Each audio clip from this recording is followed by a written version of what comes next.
I'm Derrick TePaske here in my home with the studio in the basement in Belmont, Mass. And I've really been, I'm really pleased to have been invited by ValleyCAST to take part in this festival. And I've been exhibited some of my work in the gallery at Alternatives over the years, both the wood stuff and in the old days when I was a photographer. But so anyway, today we want to talk about making wood art, I guess is what it is.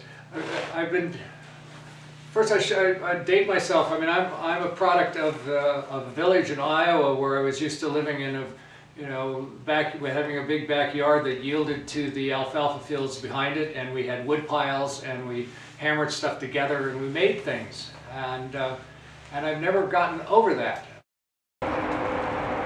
So there's yews here, and there's a piece of cherry down there, and two big walnut pieces.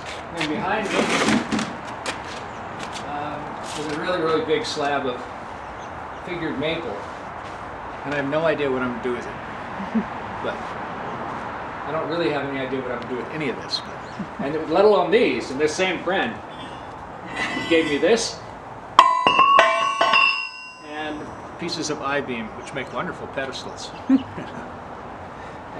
Anyway, so this is where it started. So basically, people say, "Well, how does this thing process work?"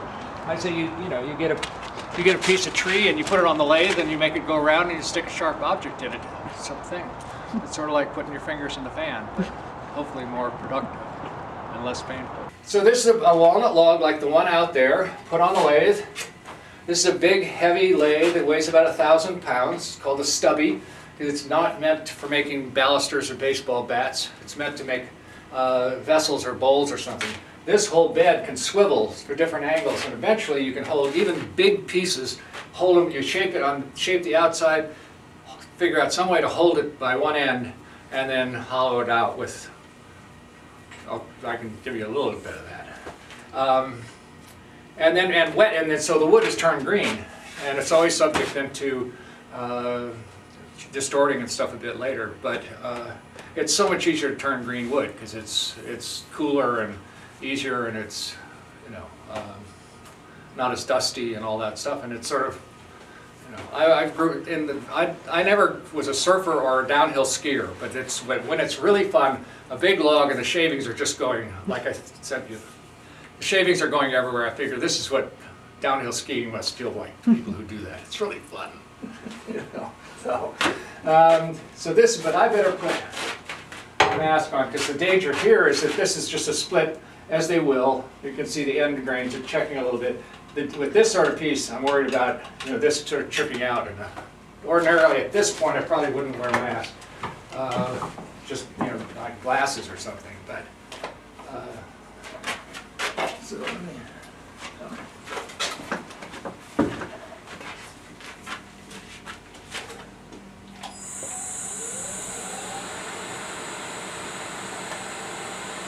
It's dusty in here.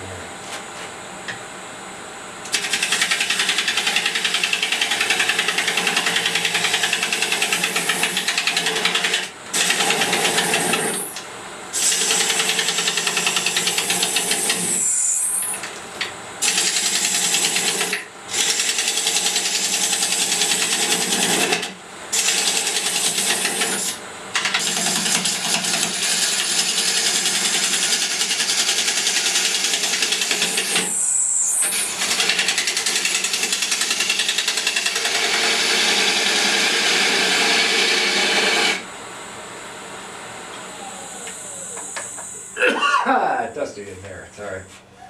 So it's sort of like that. This is already a little dry, so it's not as much fun. Streams of shavings don't peel off of it as they do. But and this piece is going to be. I recently decided I'm a Dutchman.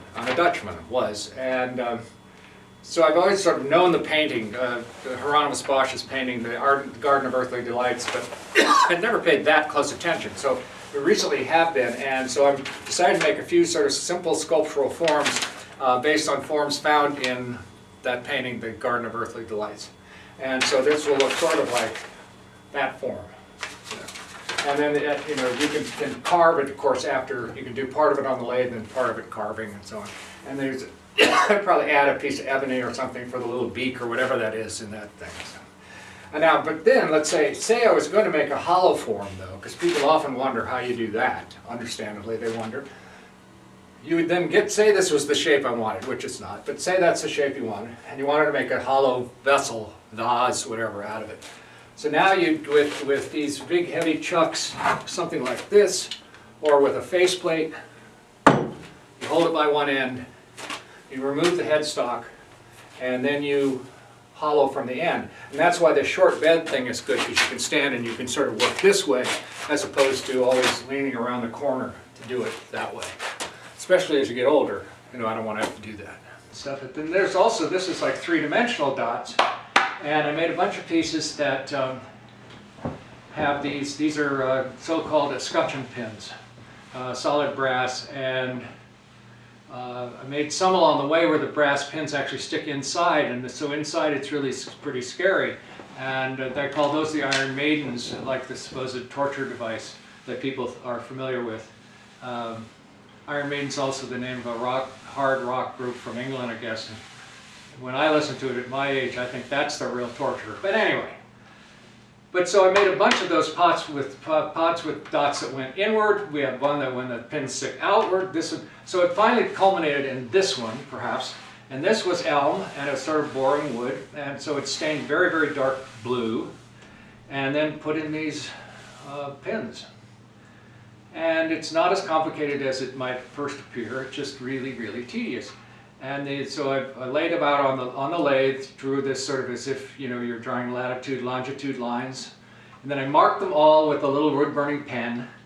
And then I sanded off all the lines and drilled all the holes with a Dremel tool. You know, some people knit. I was sitting watching TV, you know, drilling holes. And I drilled all the holes. It was all completely finished. And people often ask sort of how long did it take you to make a certain piece, and I sort of lose track because we do it over time and you start and you know. Anyway, but so I thought, well, I'll just keep track. How long will it take to put the pins in? And it took 13 and a half hours to put the pins in when it was completely finished. Little needle nose pliers, and these are the smallest escutcheon pins, and tap, tap, tap, tap, tap, tap. And this one has 2,544 pins in it. So I started into another piece of walnut, and I wound up with this piece, which is called Serpens, a coil, Serpens 1. There are a couple others that came later or something, but this one, and this looks like it's segmented because it's got a lot of cracks along here and stuff, but it was on the lathe only in the sense that I held it on the lathe to be able to work on it and turn the original form, and then just slowly carved away at it to make this circular thing. So it's made out of one piece of walnut, just looking down sort of through the base of it. And this is a pretty piece of wood, but this also is walnut, and all the wood is scrounged. You know, I get it at an arborist up north of here, and most of it, and so on. But this piece is actually, especially the older I get, the more interested I am in old stuff. And the older the better, and I really like the Neolithic New Stone Age. But this is a piece to the so-called Cycladic pieces, pre-Greek, maybe 2500 BC or something. They were very, very simple forms, funerary forms, large and small, and oftentimes they had no features at all. They just had sort of a big nose, as it were. No eyes, no mouth, usually, and so on. So I just made this form, again, originally turned on the lathe to make just a big oval, and then carved with power carvers and stuff to turn this form. And this one I sort of like because it doesn't have to try to look like a Cycladic piece. Maybe it's just a guy with a mohawk haircut. From the top, it looks like a pelican or something like that, compressed, whatever. So, more recently, I've been working on a series of reliquaries, and that was inspired by, I remember when it happened. It started with this one almost 6-8 years ago or something. I was at a wood turning demonstration, and some guy was making what he called reliquaries. And I thought, this guy doesn't really know anything about reliquaries. I didn't know very much either, but so I wrote down a little notepad. It said, reliquary chicken bone. So I made this piece eventually. actually at art camp in Anderson Ranch. So this is a chunk of wood, one of the very few I've ever spent money on. It's African blackwood, and it's called a shrine to wishes, because inside, it's dusty. Inside it, there's this magnifying glass with this 24 karat gold thing, and it has little chicken egg-shaped little footies, because you look down inside and there are bleached wishbones, chicken bones. It's the most I've ever spent on a piece. It took a lot of chickens. You had to buy a lot of chickens, had to pay for the wood, had to buy a glass. Anyway, so that was the first one years ago, and I still like it. And then more recently I decided, well, let's do a series of reliquaries. So I read a lot about reliquaries and so on. And so this one, and then I decided to make sort of reliquaries that are spoofing ideas, maybe, or bad ideas, or anyway. So that one was called furcula, and that was great because I found out what a furcula is. That's the wishbone. Scientific name for wishbone is furcula, and it means little fork. And the reason I found out why chickens have wishbones, and that is because it's a springy sort of thing that allows them to breathe fast enough to be able to fly. So I said, I just love finding that out. And then I thought, actually, so then the old expression, if pigs had wings, well, if pigs had wings, we'd have enormous wishbone, pork wishbones. Anyway, so anyway, another idea. This is called filthy lucre. It's a reliquary with money. And they're just, I don't know, a few hundred pennies, and they're treated with some patenting stuff, and so they look corroded and maybe ancient, and again, because I like ancient stuff. And I taught myself how to do gold leaf along the way. You can use faux gold, there's copper here. This is actually sort of, it's actually silver with just a little bit of gold in it, so it looks a little warmer rather than just bright, shiny one or something. So that was called filthy lucre, and this one is going to be called a Reliquary Redwood. Just a gorgeous piece of wood. You can't when it's finished. Wood has what's called chatoyance somehow, and it looks like it has depth to the surface and stuff. Because when the grain is irregular and then it's cut through like that, you get this. You know, and you can get bird's eye, you can get figured maple of all kinds. Maybe you can see a little bit better on this side. But anyway, so it's just some of these reliquaries get to be really complicated, but this one's just absolutely simple, just this chunk of wood. And then in this, as its relics, I have a little offcut from this that I burned up into ashes, and I ordered 100 or 1,000 redwood seeds from California, and a friend sent me some needles, so it's like a circle of life piece. So in there it'll be ashes and seeds and actual plant or something. So that'll be Reliquary Redwood. And then over in the corner, that's Reliquary. That's a very different thing. I mentioned it. I bought a board for the first time in 20 years or something, and decided lots of reliquaries back in history were enormously elaborate constructions, and in other cultures too, not just Eastern European. The PBS Museum had a show of the empresses of China a few years ago, and they had a reliquary that's about 5 feet tall, made of gold, and it weighed 150 pounds or something, and it contained a wisp of hair from the emperor's mother or something like that. You know. So they were so often very elaborate, and then had really humble relics inside. This is at the moment. This is you could do it yourself reliquary. The top comes off, so it'll have a little pedestal in there, and you can put in whatever relic you want. At the moment, it's called the Crown Reliquary because it has one of my former tooth crowns in it, complete with the pins for a root canal or something. So, and then it actually has a light inside, so it lights up this little object inside, whatever. This I call the ossuary Barbie. Ossuary being just a container full of bones, but it was again a reference to a bad idea, which is, you know, to my taste, the Barbie doll. But I collected those over time on eBay, and there's 156 of them. They're not all authentic Barbies. There's some counterfeits, I guess. and they're just set in a matrix of modeling paste and then framed up so it has some depth. And I had to figure out this process of removing all the hair, and it sounds terrible when I talk about the process, but anyway, and there again, the context of the world changes around a piece, because that, when I finished it last year, it was sort of spoofing the idea of Barbies, but referring to the so-called bone churches of Eastern Europe, where they're just skulls that cover the walls and things. And so that was pretty lighthearted, but by now, again, in the age of the COVID pandemic, you know, they look all too much like skulls again here. So, but it's the first one to my taste, you know, and I'm happy not to have sold it really, but it's the first really serious completely non-lathe, non-wood piece that I've made, and it's a part of that direction, of a new direction. Just to sort of summarize in a way, I guess I'm very aware that I'm very fortunate in this terrible time for so many people, because I had planned to retire for 3 years, and I rehearsed it when I was on sabbatical a year and a half ago. And then my retirement just sort of got lost in the shuffle of the disruption of all of life, basically. And so I was less sad to have it be that part of my life be over than I might have been.